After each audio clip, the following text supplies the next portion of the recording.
Today, in the media conference with Lal Goel, which is brought to you by V4 News, Global TV, V4 Stream, Malnadu TV, News Gaon Se, Samvad Sarokar News, Organ Donation India Foundation and Gyan, our endeavor is to enlighten you with the current topic.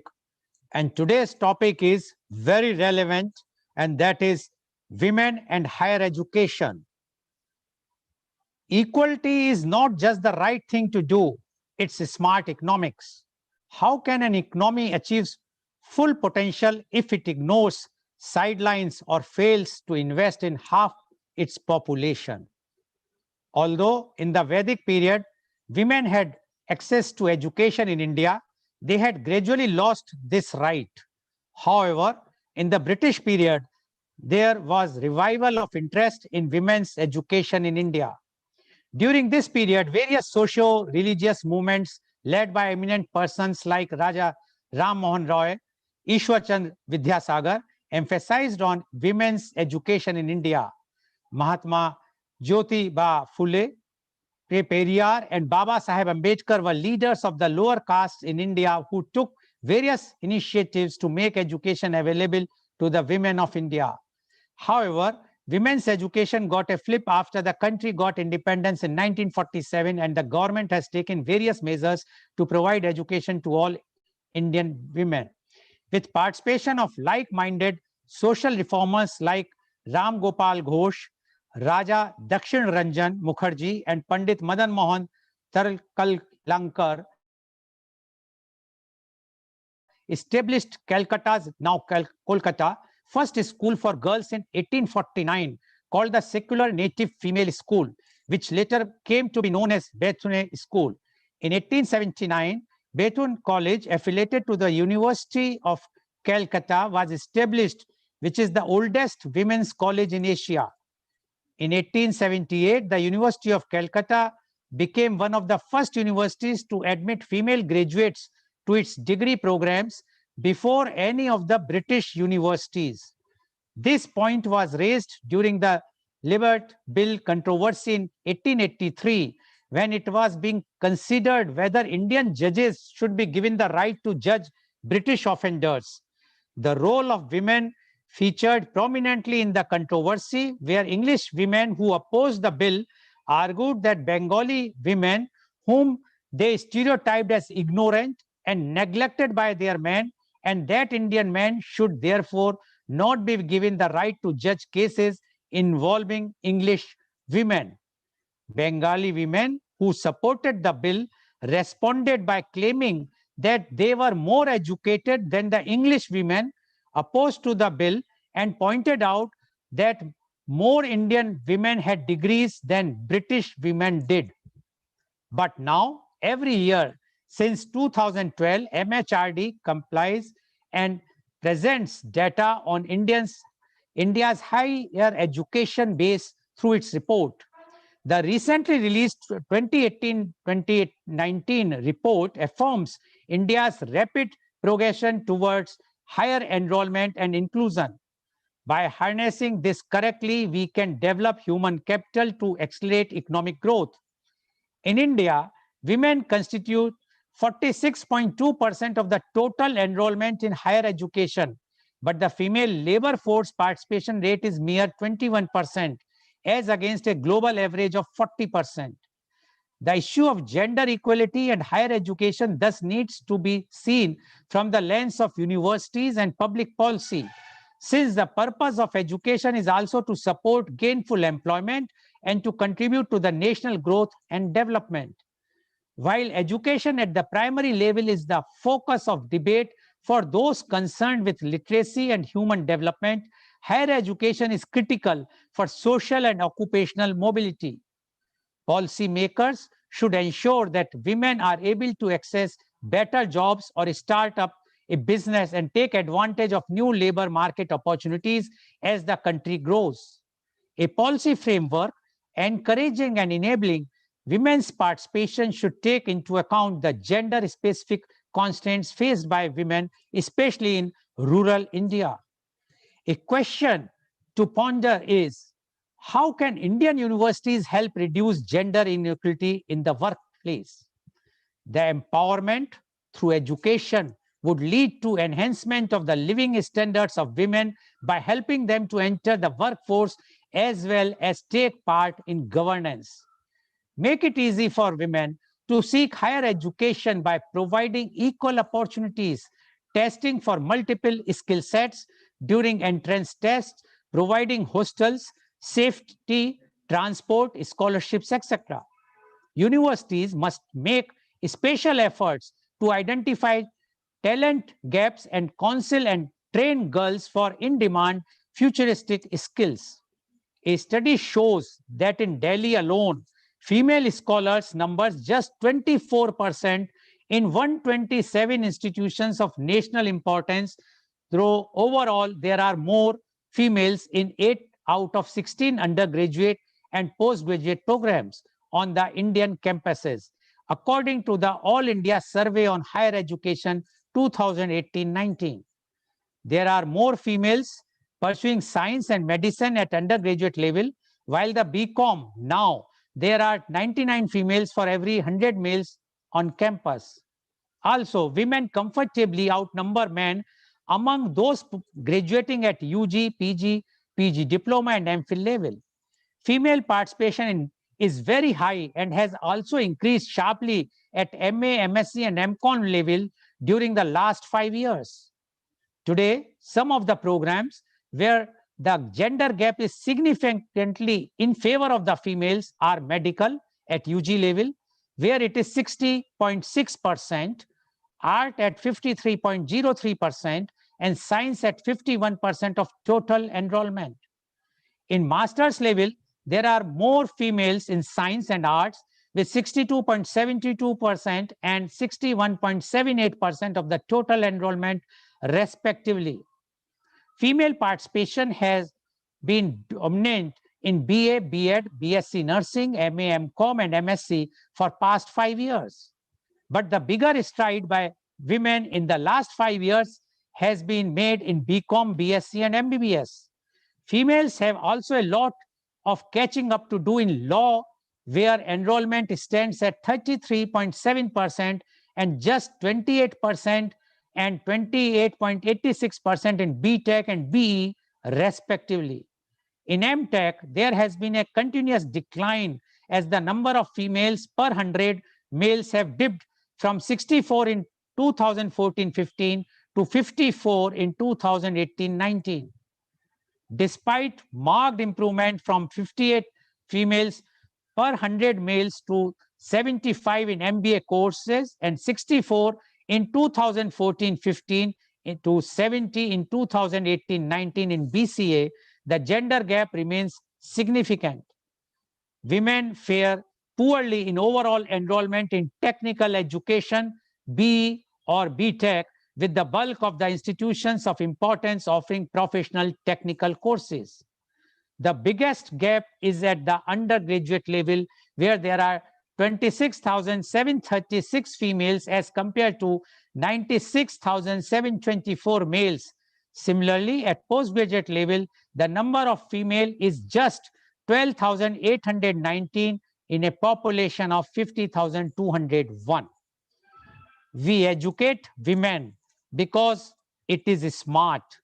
We educate women because it changes the world, said Drew Frost, President, Harvard University.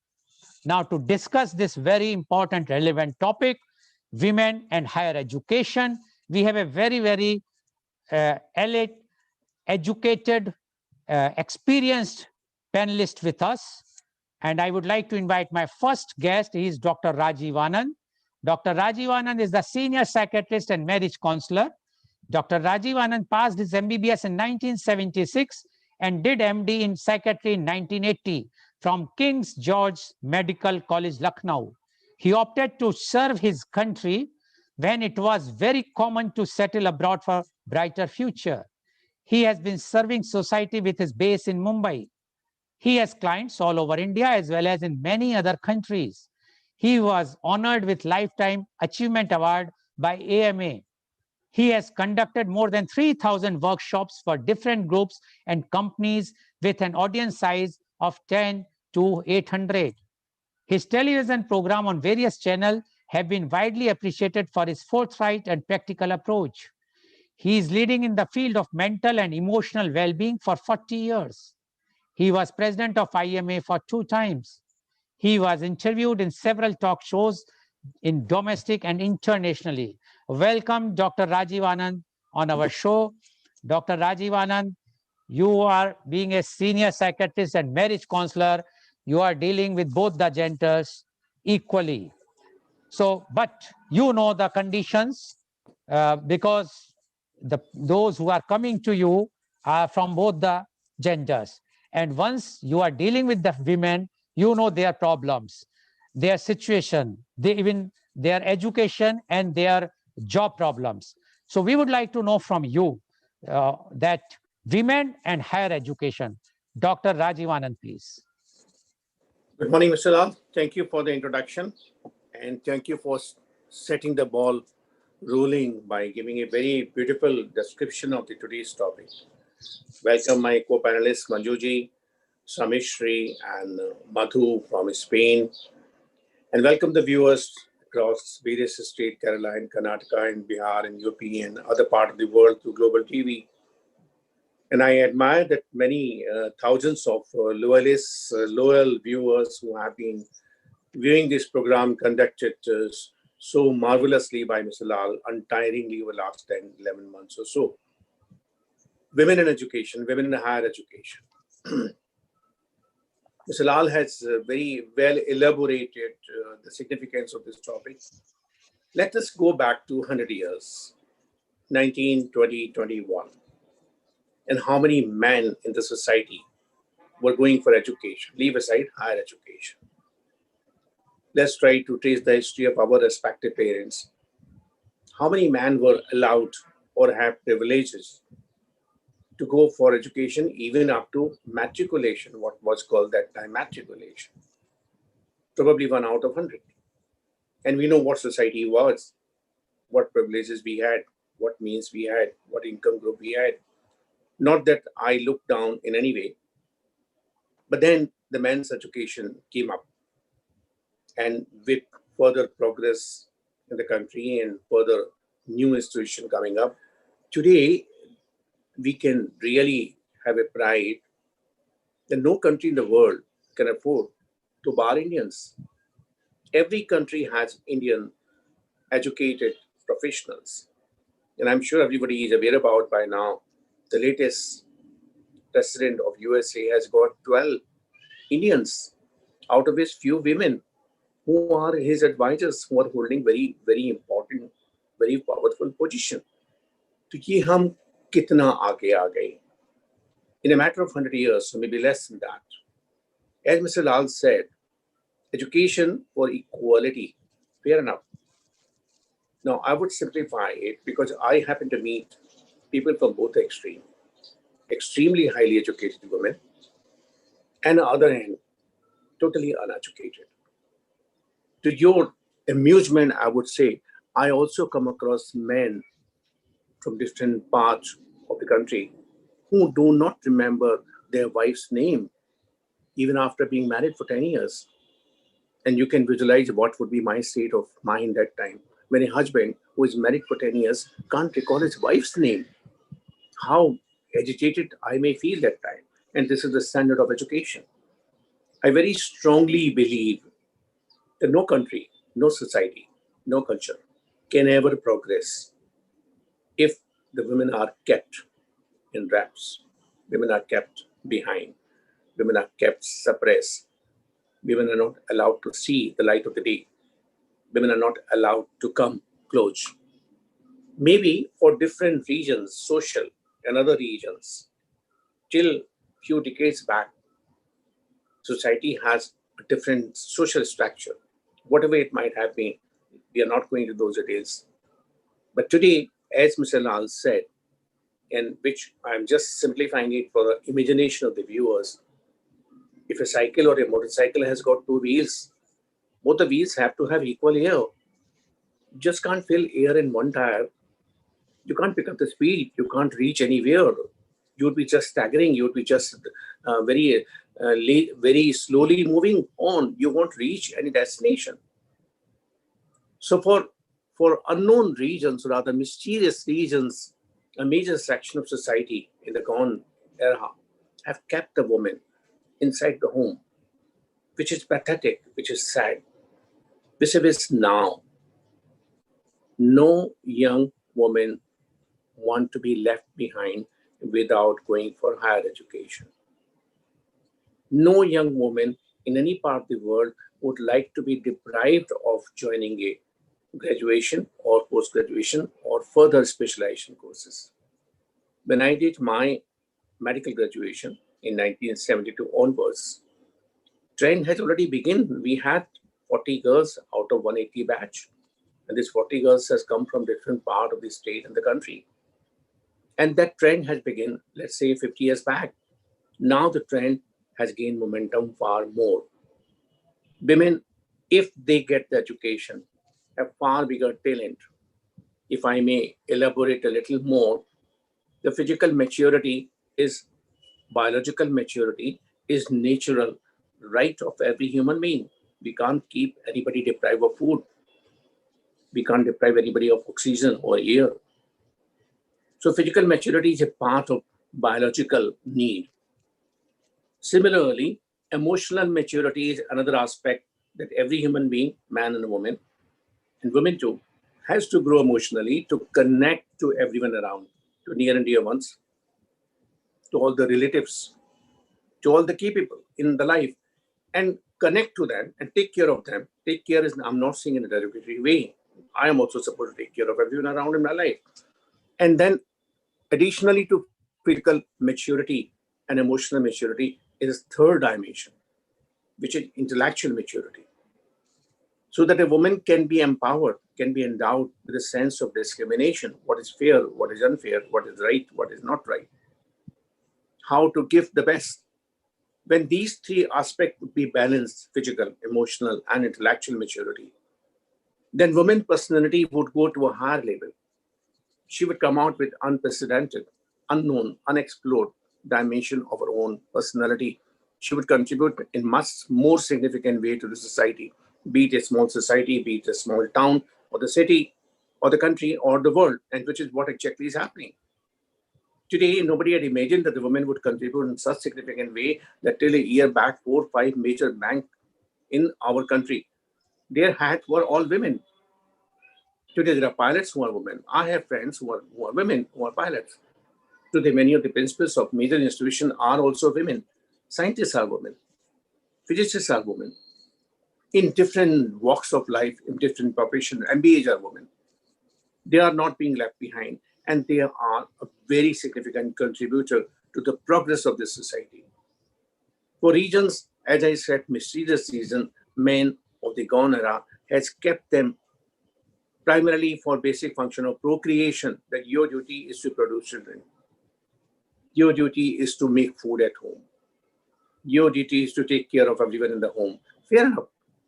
That was essential, undeniable aspect of women's personality, that she has to take care, she has to nurture.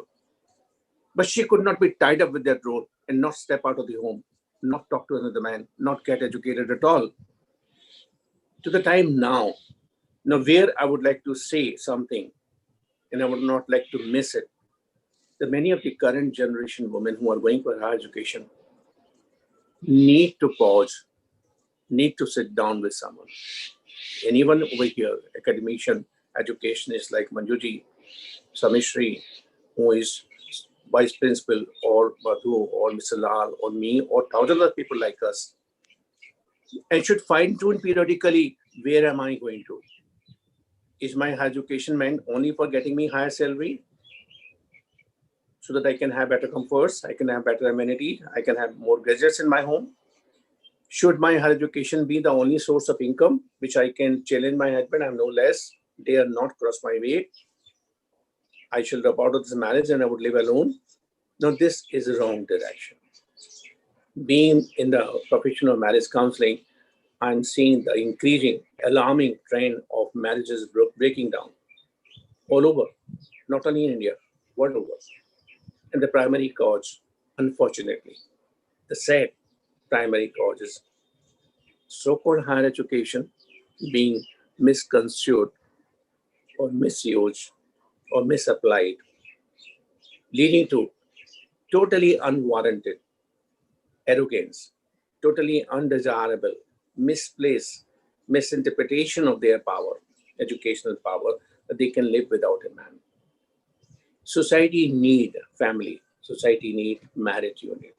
Society need happy families. Society need happy couples. Society need happy children who are going to be happy civilians of tomorrow.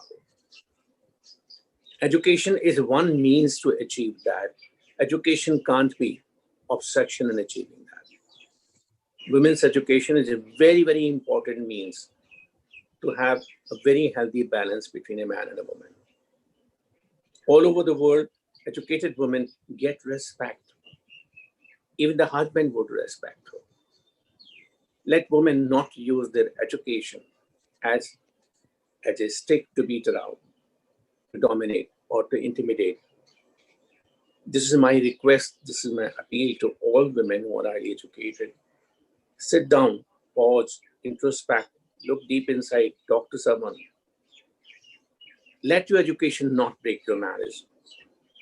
Let your husband not go away distant from you because of your education.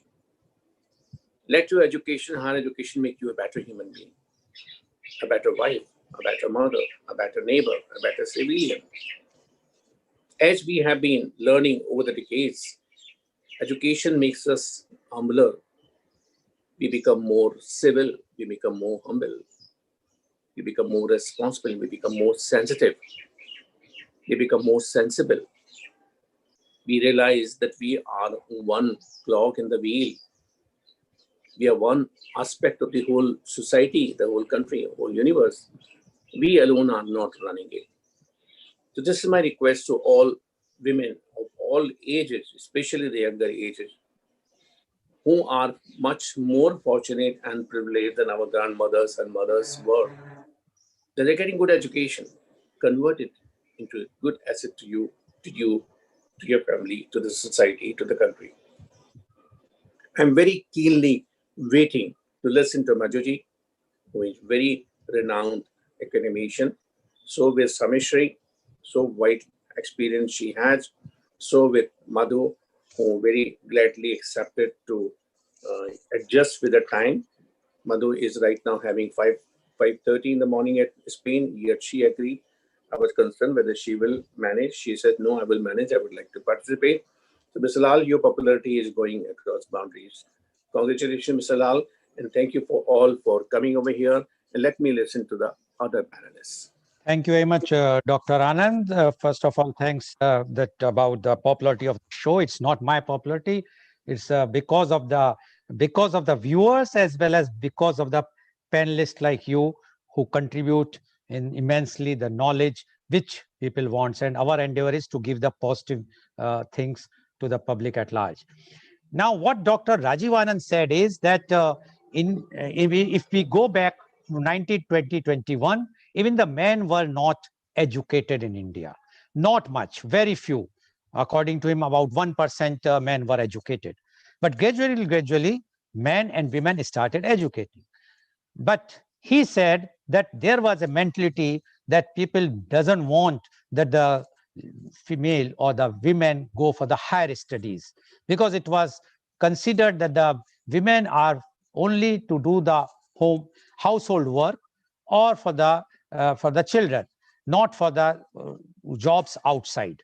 And but he said that was wrong. It should not be there. No culture, no city, no country or nation wants that the women has to be kept under wrap. And that's why the women education started. But he said the problem started also in the other way, that when the women got the higher education, they sometimes feel that I am educated, I can be independent, then why to go with the family only? And that starts the conflict. So according to Dr. Rajiv Anand, no women should consider this, because higher education is not to break the family, but to build the family, to make the keep everyone together. And he says that is possible and that is going to happen, because the youngsters, the young generation which is coming up is very going enthused for going for higher education. And then if they will just consider this, that higher education is not only to earn more money or to get the higher jobs, that is one aspect, but the other aspect is that one should be a family oriented also. They should have the family, but they can also work. So that is the views of Dr. Rajiv Anand. But he says the higher education is must. And he says when he was a student of medical college in 1972 batch, he have 40 female students out of 180 batch. Yes, but now the percentage in the MBBS has increased drastically. The girls are more, as per the report which I have read earlier. So education, and especially the higher education, the girls are moving, except few of the you can say the classes or courses where the girls are lacking behind. Otherwise, in many fields, they are ahead of everyone. Thank you very much, Dr. Rajiv Anand, for giving your views in such a very easy way, so that our viewers are quite enlightened. Now I would like to go to my next panelist, and she is Miss Manju Sadarangani. Miss Sadarangani has been an educationist for nearly 5 decades. Though these years she has headed varied academic, non-academic, and administrative posts to train and lead young teachers and youth. Her passion in dealing with the student body, staff, and even parents most effectively has proved her to be a reliable, committed, and inspirational leader, always exhibiting courage and passion towards guiding them. She has effectively nurtured strengths in her students and built effective leaders of tomorrow. She is currently teaching ICSC, IGCSC, and IB students, along with training speech and drama. She continues to pursue her passion. Welcome, Ms. Manju Sadarangani on our show. Please unmute yourself. Ms. Manju Sadarangani, you have heard what Dr. Rajiv Anand has said. Now, we would like to know from you, as you are a educationist for nearly 5 decades with having so much experience. So we would like to know from you your views on women and higher education. Ms. Manju Sadarangani, please. Good morning to everyone there, Mr. Lal, Goel. It was good to see you talk about the quick evolution of the position of women in the ancient era of India and then to the statistics today. Mr. Rajiv Anand, we did get a good perspective on what higher education can lead to in terms of positive or negative effect in a family, because you're looking at it from a perspective of a psychiatrist and a marriage counselor. Good morning to Madhu and Shamashri too, my co-panelists with me. I look at this issue as an education from a very different perspective in terms of the role that an educationist can play and is expected to play today in the challenging times. They say education is the passport. The future for tomorrow belongs only to those who prepare for it today. So why go in for further education? We are talking about women, especially. What changes do you think happens when you encourage them to pursue their dreams or higher education? What I noticed as a leader and on that chair when I interacted with women was that those who were highly qualified but definitely knew their rights and were more empathetic towards those they met in their life. Their attitude to survival, rates, health issues, health problems of the family and their children was far, far better. Most of them don't get married early. Neither do they guide their children to get married early because it's a big responsibility and you need to prepare for it. So that definitely led to later pregnancies and smaller families. But let us look at the other side of it today. If you are an educationist, whom do you come across? Whom can you influence today? Whom can you talk to directly? We are not just a statistic to talk that this can be done. We are not talking about future. We are talking about what can you do today. If you are on a chair as an educationist, do you find out who are the teachers in your school who want to pursue higher education but are not even aware that they can do certain part-time jobs and join some part-time courses that are there to better themselves, because you can find out a passionate teacher, but she really doesn't know the way. I did that very, very often. I would go through their bio data submitted to me, and I would call a few of them and tell them, do you know something? You could do this course. It would suit you. And then in years to come, you'll be grateful you've done it.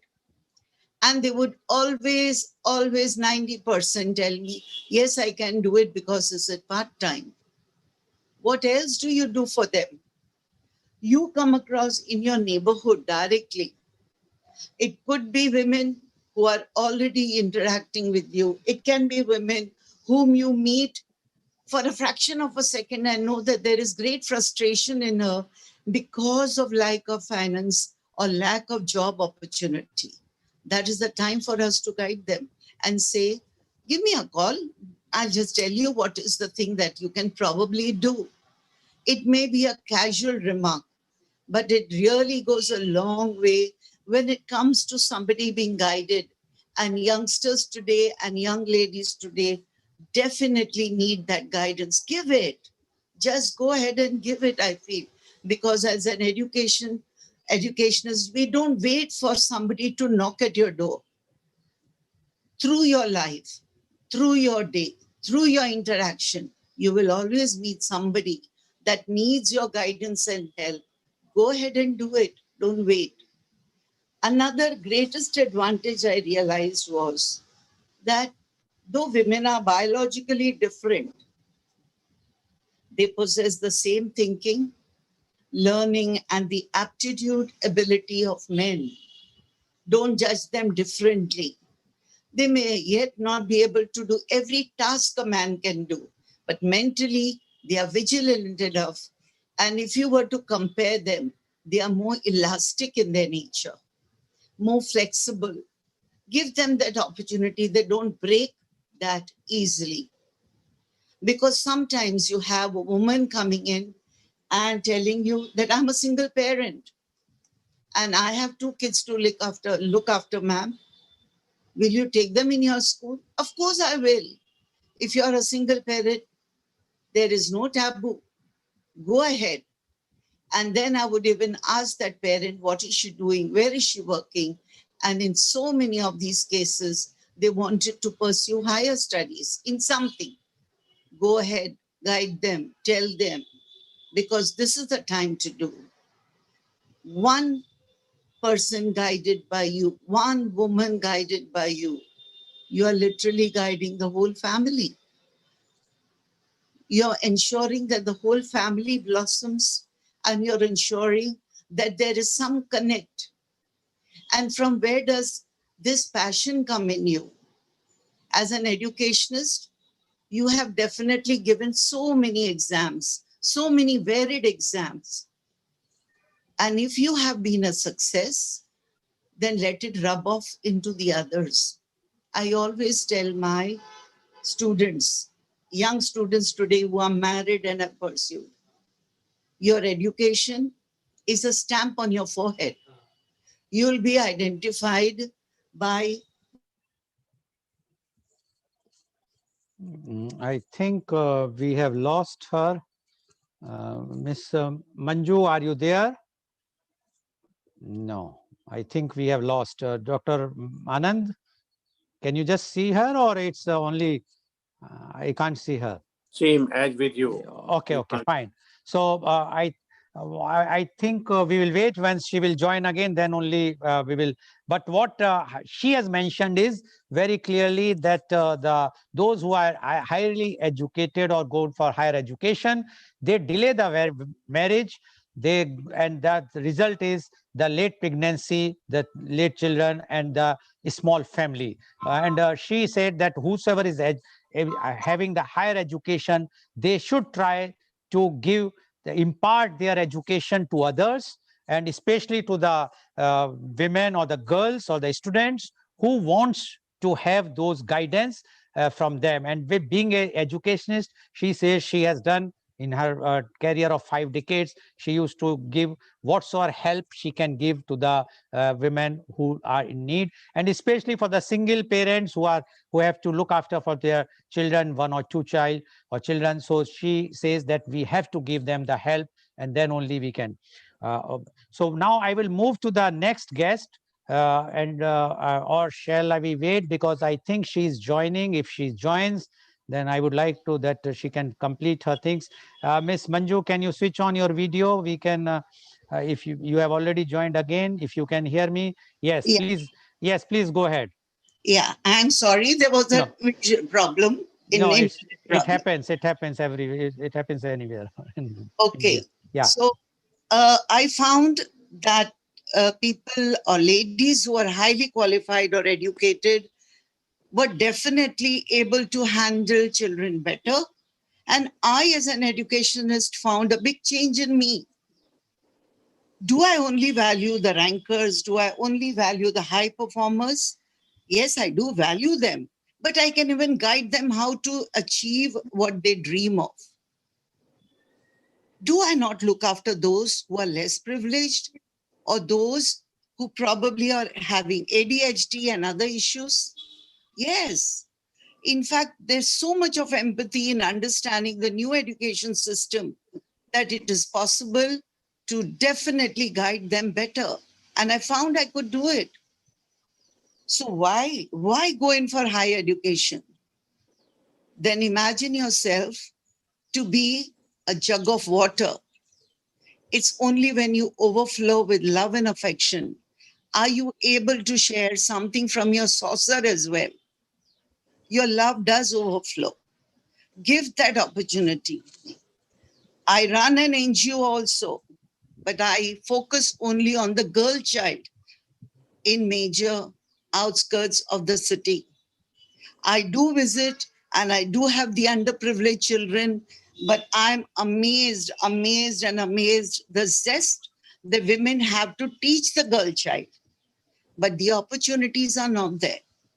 So could we look at it from a way that as you are an organ donor, as running a society or a center that takes care. We also have those that would definitely have small units being set up at the outskirts of the city to provide this opportunity to those who have done their SSC but do not have further means to know what else they can do. Yes, there is so much else that can be, but guidance is lacking. So we have a few opportunities that we definitely guide them, but it seems that it's yet never enough. And I feel that there are rare cases today when maybe marriages would break up because of financial differences, because at the end of the day, even the finances keep you together. If they break you, they also make you. So we look at it positively that yes, two hands are better than one. Give an opportunity, give a guidance to them to go in for higher studies. And in the words of Malala, who was world renowned, she says, you provide that education today that will make a future secure for the women and let them touch the heights. We are not talking only about the aviation where the pilots were all ladies or the education. Excuse me. Your video is flickering because I think you are holding your in hand. So because it's a live telecast, it's not going to be in this way. So once you stabilize, put it in a stand or somewhere, then we will come back to you in the next round. Miss, I have to stop you here because I am receiving the message from my studio. So thank you very much, Miss Manju, for giving views. And one more point which she has added is that higher education is going to help you to give your more love and affection to family and to others. And she has given an example of a jug full of water, and so that it can, or whatsoever liquid in that. So what she says is the higher education is always better for building up a good society, a good nation. Thank you very much, Ms. Manju Sadarangani. We will come back to you in the next round. So thank you very much. Now I would like to go and invite my next guest, and she is Miss Shamashri Sen. Miss Sen is the Vice Principal of NL Dalmia High School, Mumbai. She is having, one moment please, I will just mute her. Uh, um,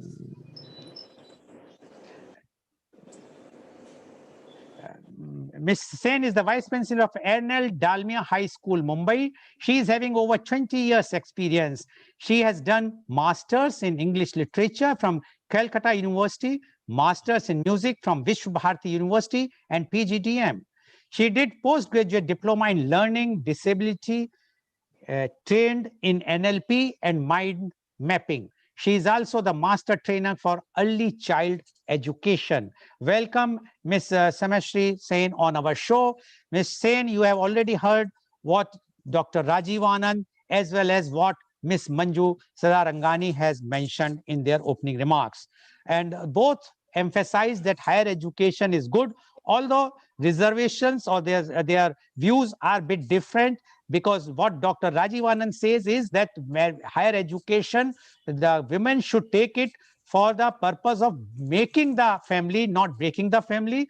But what Miss Manju Sarangani says that, okay, the money earned by the higher education is more, sometimes even the women is earning more, but it is going to make the house, not the break the house in the current situation. Now, we would like to know from you, the women and higher education. Ms. Samashri Sen, please. Thank you so much, and good morning to Goel sir, Dr. Anand, my co-panelist Manju, who has been a colleague of mine in our early days of the career, and Madhu from Spain.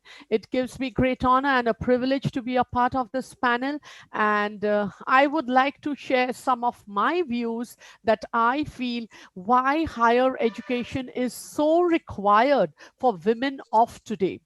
So before I start, I would like to, quote Mahatma Gandhi, who had said that if you educate the man, you educate the person.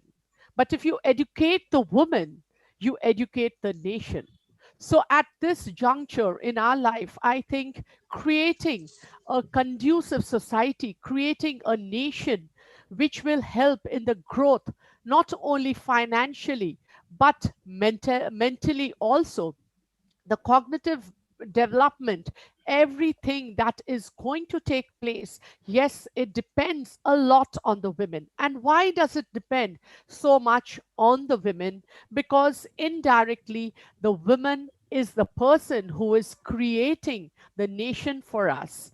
So, one of the most significant transformations that we have seen in India over the past several decades is the drastic increase in women's access to colleges and universities, formulating, implementing stringent and powerful laws and policies have addressed the malice of gender discrimination of higher education.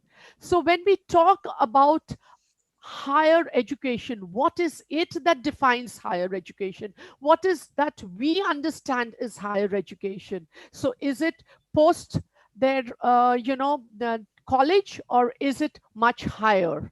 So once a woman, an educated woman, has the skills, the self confidence and the power to be a better citizen, she will nurture better children, she will nurture the society in a way that will create a much more conducive and a growing and empowering society of ours. Women have all the power and the capacity as that of men, and they are manifesting themselves amongst different opportunities provided through higher education.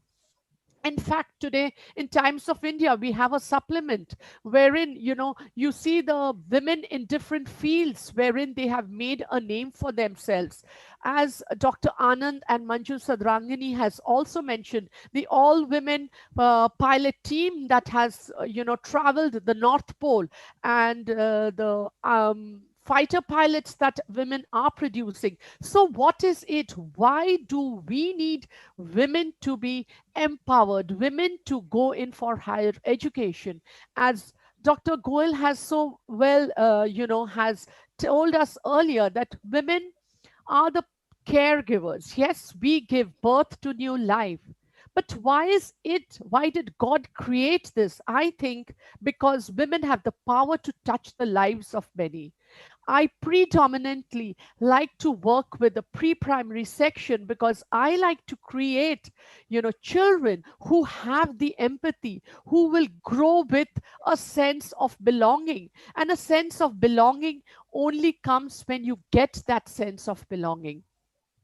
So, what is it that higher education leads a woman to complete living? And what is complete living? When there is self confidence, when there is the necessity to create a family, the involvement, and the ethical value, the spiritual value, the social value, the intellectual values that a woman can create for a child in the early years.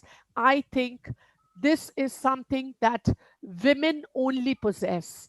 Maybe it is the biological aspect that we are born with. So the homely environment with which a woman's love is the first learning for a child. And an educated mother, if a mother is educated enough, she will create a better environment for the child to gather, analyze, allow the child to think critically out of the box, which is the challenge that every one of us is facing today. So, an educated woman leads to what? An educated woman will create a society, will create an environment which will lead further to enriching the lives of many, enriching and enlightening the people who are around her. So the current economical and social scenario that we are in, it is just not about women uh, gaining an independence in finance, like being able to run the family, but the social stability that an educated woman can bring, I think, is very important and need of the hour today in the world, the challenging world that we are living in. So women education and empowerment are the indicators. What are the indicators? They are the indicators of development. Women education ensures the holistic and long development, equitable and increased access to the technical and vocational education and training.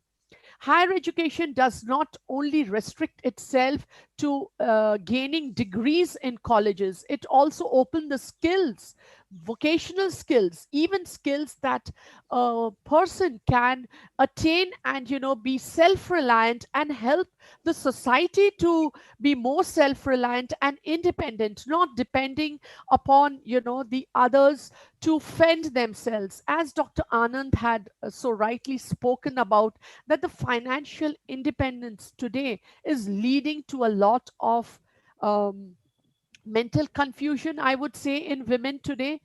But if we can look on the flip side of it, yes, I think women have endured a lot in the hands of the male in the society earlier. It is not right if to say that, the women are doing the right things by being financially independent, yes.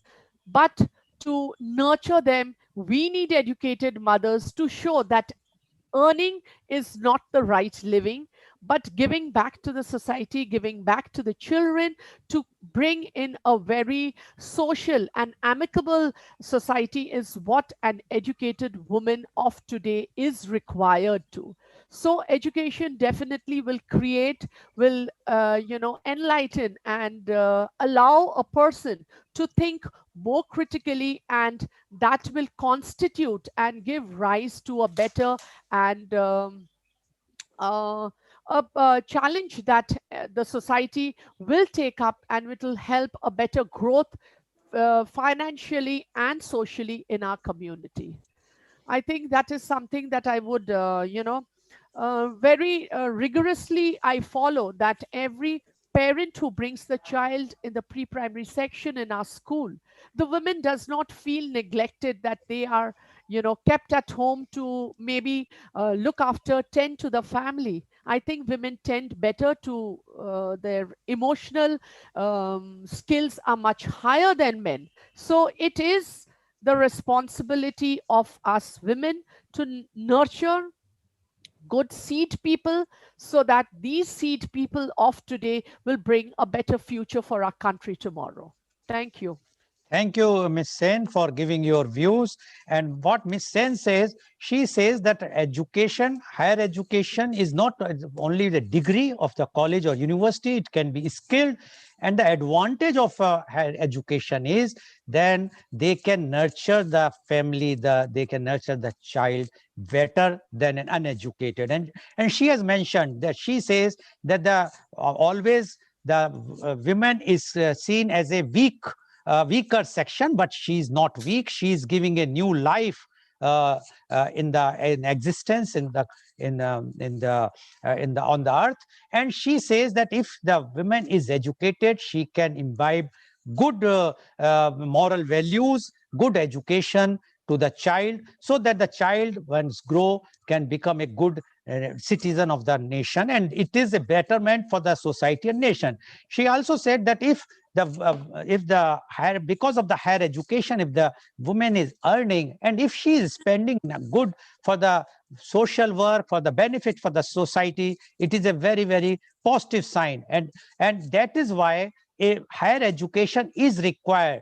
But if she is not going to be educated, then she will not be able to understand the positions of others. And that's why she says, even if she is earning money, she can spend the money for the good causes, and she can give the good values for the children, for the family, which is required. And that is only possible if the woman is educated, whether by university or colleges, or even a skill which she can even do social work by training others, and she can give that type of contribution for the nation building. Thank you very much, Ms. Sen, for giving your views about the women and higher education. Now, I would like to invite my next guest, and she is Miss Madhu Dhankani Thawani. Miss Madhu is a businesswoman based in Spain. She is the owner of the Wellness Center, Indian Restaurant, Homebians company dealing in furniture. First of all, I would like to thank Miss Madhu especially because she is joining from Spain. It's too early there at this moment to join from Spain. Very well. Good morning to you, Miss Madhu. Miss Madhu, you have heard what Dr. Rajiv Anand, watch what Miss Manju Sadarangani, as well as what Miss Samshri Sen has mentioned before you. And they were very clear. They says that higher education is required for the women, and then only they can contribute to the society, even for a good family, or to give a good moral or educational vibes in the family. The higher education is required for a woman. Now, we would like to know from you the women and the higher education. Miss Madhu Dhankani, please. Hello, good morning, everyone. I am from Spain. I born and brought up in Jodhpur, Rajasthan, and from past 20 years, I'm living in Spain. When I came to here, my education was not completed. Okay, so I still feel regret that I I wish I would complete my education, and I feel that the family breakup is not because cause of higher education. I'm in Spain. There are a lot of families who are uneducated, and the breakup rate are more higher rate than India. And the people who are educated, the breakup is percentage is more less than. So I think the women and the same with the men and women, the education and higher education is like a treasure for you. When I came to Spain, मेरी education जो हुई है वो हिंदी में हुई है. Okay, तो जब मैं यहाँ आई तो I struggle a lot with the language. Okay, it was not same respect as in especially in Indian society when you are in a good in English. Okay, but मैंने slowly उस चीज को अपने दिमाग से निकाला कि English एक just a communication है. If you achieve something, people will see you what you are in present.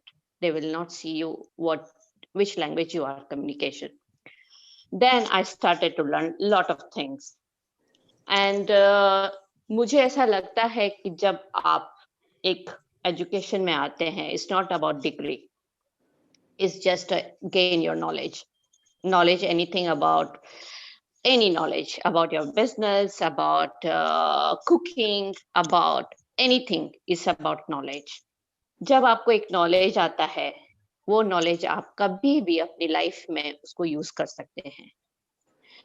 अगर आपके पास नॉलेज है, आप अपने बच्चों को अच्छी तरह सिखा सकते हैं, आप अपनी प्रॉब्लम्स को सॉल्व कर सकते हैं. मुझे ऐसा नहीं लगता है कि कहीं ऐसा है कि प्रॉब्लम्स जब आती हैं तो सिर्फ मैन की लाइफ में आती है. प्रॉब्लम जब आती है तो दोनों की लाइफ में आती है. तो हर किसी का अपना पर्सपेक्टिव होता है और हर किसी को अपना वे ऑफ थिंकिंग है. इसके लिए अगर जब आपकी लाइफ में प्रॉब्लम आती है, when you are educated, when you have lot of knowledge, आप उसको बेटर तरीके से सॉल्व कर सकते हैं. ठीक है, उसके बाद I think every day you use your knowledge. Without your knowledge you are just nothing. आप जब कुकिंग करते हैं, you use your knowledge. When you are driving, you are using your knowledge. When you are in business, you are using your knowledge, and your everything, every moment we are using our knowledge. अगर मेरा education, अगर मेरी education जो basic education थी, अगर वो उससे better होती, तो ऑफ कोर्स जो मैंने स्ट्रगल किया है लाइफ में, वो शायद शॉर्टर टाइम के लिए होता. But I struggle and I realize that education is very important. My daughter, she's 8 years old, and I'm trying that she have to study a higher education, because what I suffered, I don't want that she suffered the same. And I honestly, I don't believe that the woman or man or anyone who's higher educated and the breakup of the family because of cause of this. No, it's everybody's own personality. If you are educated, you know right and wrong. And there are a lot of people who are not educated, and they are the divorce are higher. So I think जब आप educated हैं, आप किसी के ऊपर depend नहीं हैं, okay? You can buy whatever you want. Nobody can cheat you. You can go anywhere in the world. You are no have fear. You can fight with your rights every moment. You are independent. And I achieved all this business and all these things, I think, just because of my education. And every moment I'm still learning. Without education, I think women are nothing. For me, is we have to support a woman for higher education or any other skills. Not only about the degrees, what we said, not about the degrees, any other skills. And I've seen especially in Germany and the Holland, the people are not talking about education, about the degrees. They talk about the educated. It's you are how you talk with others, how you respect your parents, how you communicate in a society, how you fight for your rights. So, and I've seen that people in the European countries, they never talk about that women are higher educated or men is higher educated, and because of women higher educated, we are separate. They never talk about how much you earning. I think the breakup and this is everybody's own personality. I remember when I was small, मुझे कुछ चाहिए होता था, तो I was a fighter from the beginning, from the small. मुझे कुछ चाहिए life में, तो I can, I used to fight for my rights. That moment I was not a high educated. So I think when we fight for the rights, it's not because we are high educated, because it's our nature. We know what is right and what is wrong. If you are just a basic educated, also the same thing will happen. So this is my point of view. I think my English is not good, but I have no any feeling, and I feel proud that I have basic education and very good school who taught us from how to survive the life, how to be happy, not how to gain the money. That was not a goal when I was small, 20 years or 30 years back. That was not a goal, how to earn the money, how to be happy. And the base of the education is how to be happy. And to be happy, we need everything. We need family, we need money, we need health, we need friends, we need society. And to balance and to be in harmony with that, we can use our treasure. It's like a treasure for you. When I came to Spain 24 years ago, I came alone without anything. It was just for me, it was my treasure. It will go with my all the life. My parents, they were few years with me. Okay. My husband is not 24 hours with me. Who's with me? My education. My knowledge is 24 hours with me. And who is guiding me? My knowledge. So I think even my daughter, she asked me when she when she was 4, 5 years ago, she asked me why I need to go school. Then I explained her, you need to go school because every moment you need education. Every moment you use will this. I will be with you for a short time. After 20 years, or maybe sometimes, I will not be with you. But this education, you will use every moment. Then she asked me why the mathematics is important. Then I explained her, when you go to the supermarket, you will use the mathematics. When you go for the driving, you use the calculation, how to park the car. When you go to the doctors, you need the science to communicate which medicine you have to take. I think, and even the cooking, we think the woman just go after marriage, she has to cook the food and she just need to housework everything. But that moment, I believe, that moment also we are using our knowledge. When the child is sick, we are using our knowledge. What medicine we have to give, what home remedies we have to give them. So I think education is just not about the degrees. Education is about how to live life, how to be happy, healthy. That's all. Okay. Thank you very much, Miss Madhu, for giving your very honest and from your heart your views. And Thank you. Madhu has said very clearly that she is not highly educated.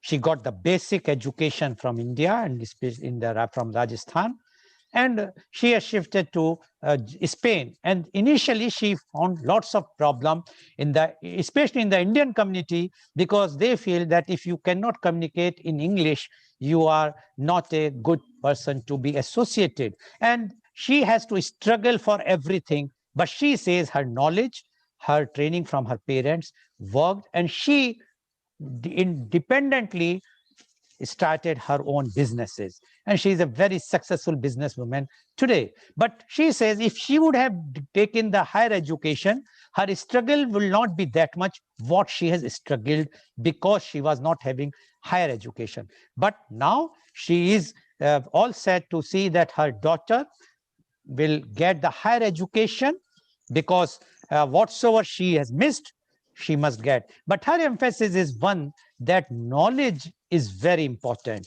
If even if you have a higher education, if your knowledge is not there, then it's of no use. But if even if you have no that much education, but you have knowledge, you can do wonders. But for that, education is required. Without education, you will not get the knowledge, according to Miss Madhu. And she says that even in other countries, they are not interested to know about your education, qualification. They want to see how you communicate, your etiquettes, your behavior, your communication with others. And especially she named the Germany and Holland. So according to her, higher education is required, but side by side, knowledge is also required, so that one can be successful in the life. Thank you very much, Ms. for giving your such a, I will say, emotional but educative views. I'm sure our viewers who are watching today program are very much enlightened with all the four panelists who have given the views about the higher education in their own ways. Thank you very much. But before I will go for the question round, I will also like to share my own experience. It is not mine, but my mother. My mother topped Agra University from Indore, Holkar College. At that time, Agra University was very big, huge, even into MP also, Indore. And she topped in MSc Chemistry in 1948. But the examiner who came for the Viva, he told her, because you are a lady, you have topped, you are getting, and because she already got the scholarship for further studies in USA for her doctorate, he said that scholarship will go to a boy, because you are a lady, you are going to marry in any case. Why you want to see that the boy should not get the scholarship? And my mother said that I sacrificed my scholarship, although she topped the Agra University in MSc Chemistry gold medalist in 1948. But anyways, she worked. After that, she, with my father, who was a leading tuberculosis specialist, they both worked together, and she was running the entire pathology and taking care of all the patients. But the difference between men and women were there and is still there. So that is why I wanted to add, because once you already have mentioned, everybody mentioned that how the men and women, the difference will always there. And now we see the new generation, the difference is going away. And the boy is also doing the same work which girl is doing, whether it's a homework, household work, or taking care of the child, which in our generation also, I can also say very honestly, we have never done that type of work in our generation. I'm sure Dr. Rajiv Anand is also in the same category, but I can say for myself. Now, my question to you, Dr. Rajiv Anand, you said that money, fame, with a higher education, definitely the lady or the woman gets more money, sometimes more fame also. Because as one of the panelists says, the behavior, their etiquettes definitely are far better than the man, how they behave socially, because man loses his control, he is very short-tempered, but the women always very balanced. Do you think the men are jealous of women? I can give you the very famous one movie which has come called Abhiman of our today's the topmost Sadi Nayak, Amitabh Bachchan, and his real wife, Jaya Bahaduri. And that movie, when I saw in that time, I also have the same impression that if your wife is earning more, you have that feeling, that complex. Now, you are a psychiatrist. I don't know whether it's an inferior complex or a superiority complex, but do you think this complex comes even now, or it was the gone case, it was for the past? Dr. Rajiv Anand, please. Thank you, Mr. Lal, for raising a very, very valid, very topical question, which is being thought about world over. Let me put it my view, howsoever educated we may become. Most of us are men. Listen to me completely before you judge me. We have been genetically loaded with a misplaced programming that because of physical prowess, man is superior animal. In animal world, there is a need for superiority because of muscular power. But in an evolved, civilized human being, there is no need for superiority. No need for animal power. No need for muscle power. No need for any power. So when a man and woman choose to live together as loving partner, where the need for superiority or inferiority? When we take those Saat Fera very gladly, rather most of the time hurriedly, not that most of the time any individual take, but most people do take hurriedly for the agenda thereafter. They do not go through it in detail. In our traditional Hindu system, we have a word called Ardhangani.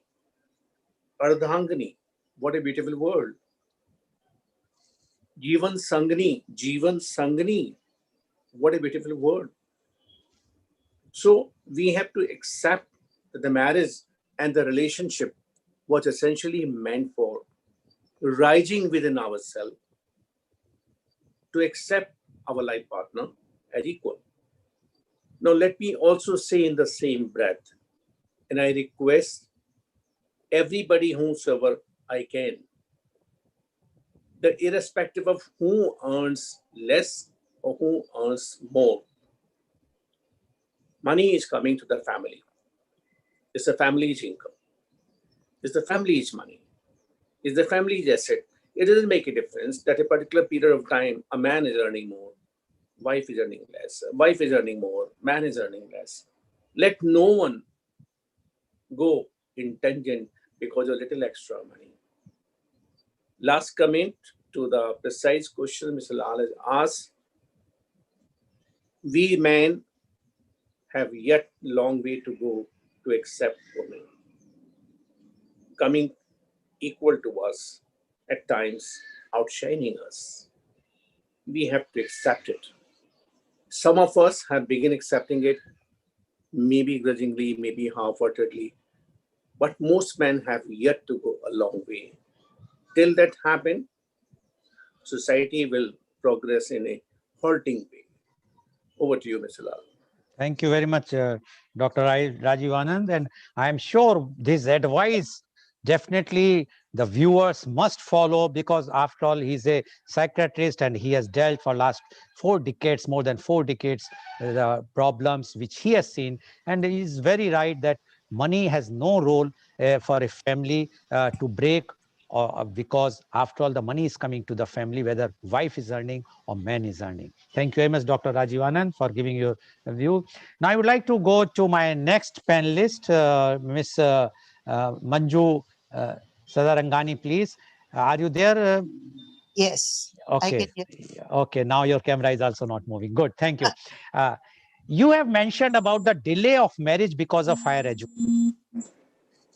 And because of that delay in the pregnancy and the delay for the child born, do you think it is good for the society, for the family, for the society, for the nation, that because of the higher education, because the girl is taking higher education, she has to spend initial 24, 25, sometimes 27 or 30 years to become some professional, and then she go for the wedding, the marriage, and then again delay for the children, and then, so is it healthy or good, or you want to give some other advice? Miss Manju, please. Yeah, thank you, Mr. Goel. I think that we have moved a long way from one extreme of the problem that we had with child marriages. When girls were married off at the age of 6, 7, 8, like you would hear about your grandparents maybe getting married so early, and the woman was only delegated to the duty of becoming a childbearer. 10 kids, 12 kids, so on and so forth. Today, we have come literally to the other end of the pendulum, where higher education is there. Not only that, a woman can make a choice. When do I want to marry? And she can discuss it with her partner. I cannot fix an age for marriage. We know biologically when is the right age or a proper age. But at least there are certain priorities, I feel, that women are focusing to today. Am I independent enough? Will I be able to nurture and take care of my children when I have them? Am I able to fulfill some part of my dreams and aspirations before that, or at least lay a foundation? So that may happen at the age of 20, that can happen at the age of 24. I won't tell everybody, yes, be like Salman Khan or anybody and marry after 50 or 60. I'm not advocating that. Those are rarities. Yeah, those are rare situations. But yes, take time off to finish a quality education and foundation and know your financial stability. The reason being is today's times are different and very challenging. I have to be very practical and tell you, what does a house cost today? What does transport cost today? What do the school education or the schools and institutes ask of the parents today? It is not like 10 and 20 rupees of the olden days. Today, it's a thought out family. It is a planned family. And it is a family which is decidedly saving for it and thoughtful. So maybe, you would have some children marrying at the age of 25. Sometimes it could be late 20s and it could be even early 30s. In rarest case, children cross 40 today.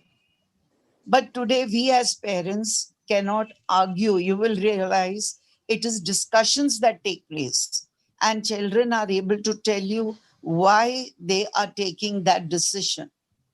And we have to respect it. Respect them. Tell them the pros and cons, but respect their decision. Then what happens is they become confederates to your understanding and take a right decision. So delaying education is okay. Right decision will follow. Okay, That is my take. thank you very much, Ms. Manju, for giving your such a educative, informative peace of mind that that decision it belongs to the new generation, but they should listen to the older generation for their advice. Decision is theirs. Thank you very much, Ms. Manju. Now, my next question is to Ms. Samshri Sen. uh, you mentioned that educated women, uh, the higher educated women or the skilled women can look after the family. Uh, but our history says even our uneducated great grandparents or earlier generations, the ladies were imbibing very high moral values in the family, and that's why Indian culture is supposed to be the superior or the best in the world. And we have even seen in this COVID time, what we have mortality rate is the minimum in the world because of the thanks to the women, thanks to the mother, because of the homemade food, the recipes, the kitchen, which has been provided by the lady of the house, the mother or the sister or the daughter or the whosoever. But they were not educated. I'm talking of 3 generation back of mine or 4 generation of back, the young generations. But still, they were having full morality and whatnot. So if higher education is only for this purpose, then what is the use to send a girl for higher education? Miss Sen, please. Thank you, sir. As I had spoken earlier, I'll reiterate the same thing. Higher education does not mean getting degrees from universities. Our great grandparents and your great grandparents, our entire generation, years earlier, the women were knowledgeable. We cannot undermine the knowledge that they had. The generation to generation, the knowledge was given from one parent to another to another. What I was speaking is of the society today. Why is our society so violent?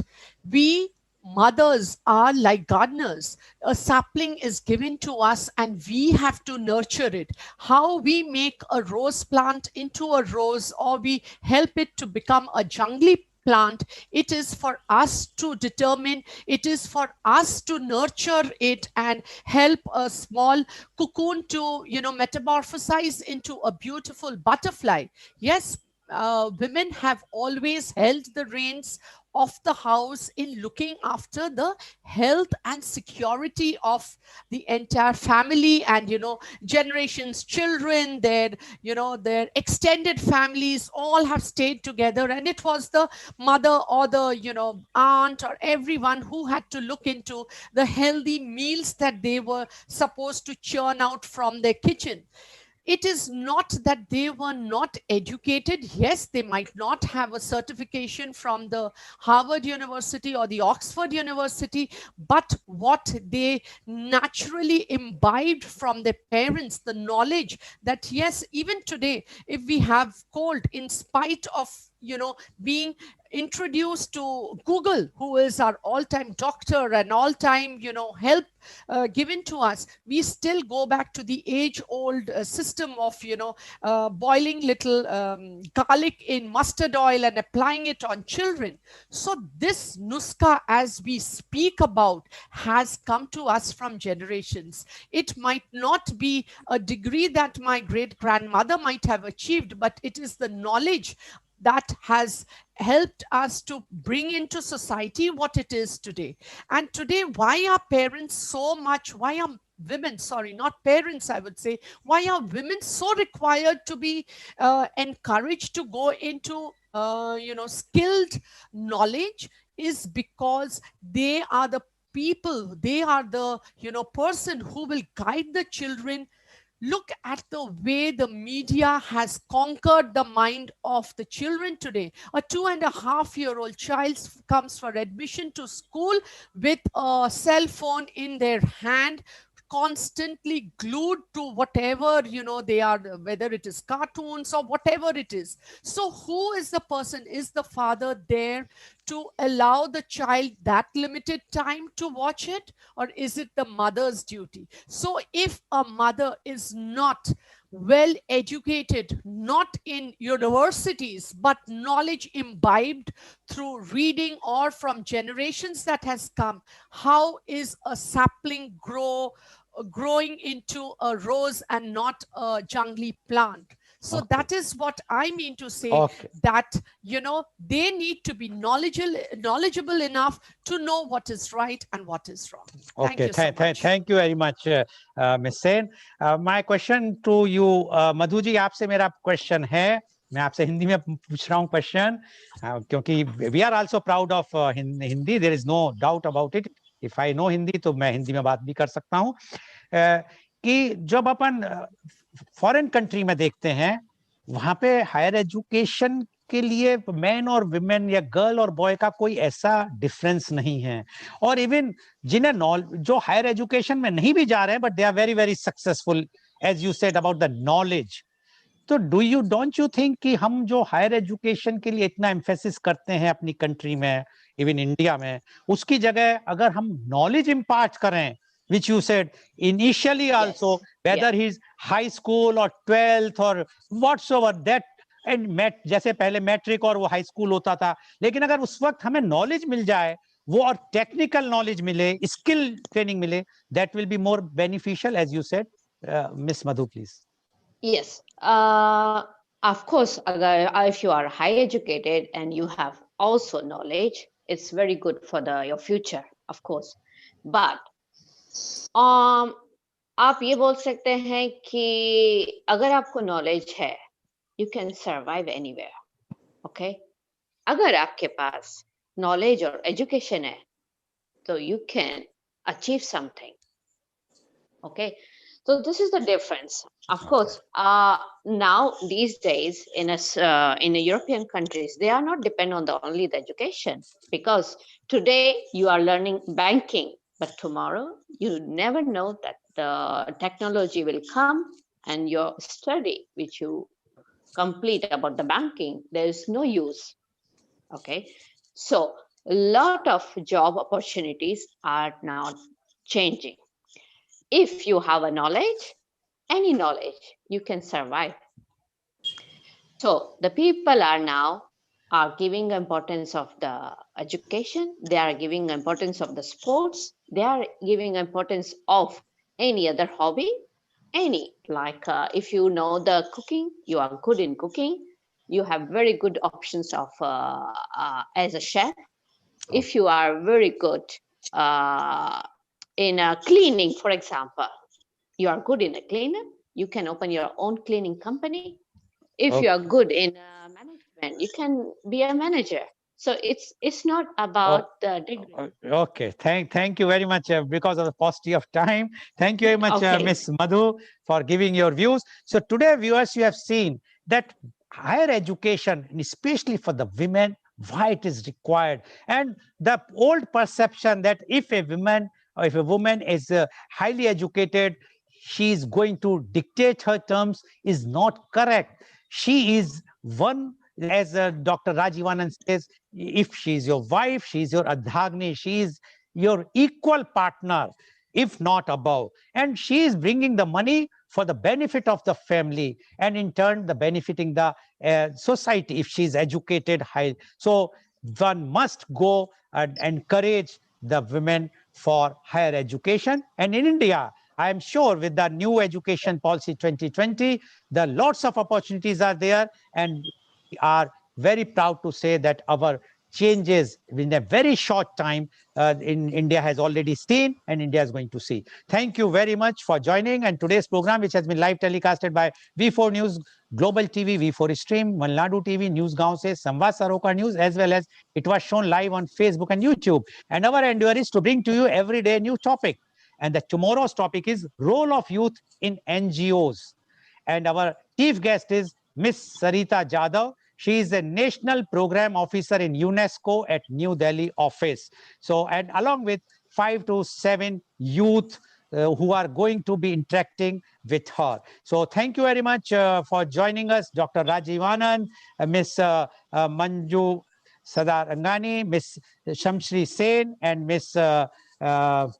Madhu, for joining us and giving and enlightening all our viewers. Thank you very much, viewers, for joining us. Thank you very much. Thank